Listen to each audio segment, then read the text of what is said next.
ఆ సీను అరణ్యంలో దేవుడు వాళ్ళకి మన్నాను కురిపించిన రీతిగా ఈ రోజున క్రీస్తు కూడా పరలోకం నుండి దిగి వచ్చి ఒక మన్నా లాగా మనకి కనబడుతున్నాడు.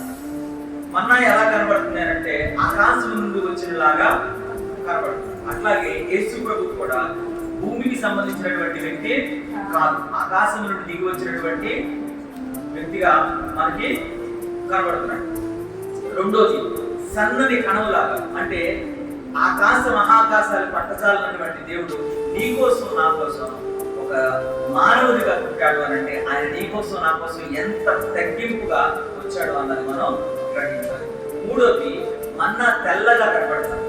తెలుపు అన్నది బైబిల్ ప్రకారం ఒక పవిత్ర ప్రతిష్ఠి.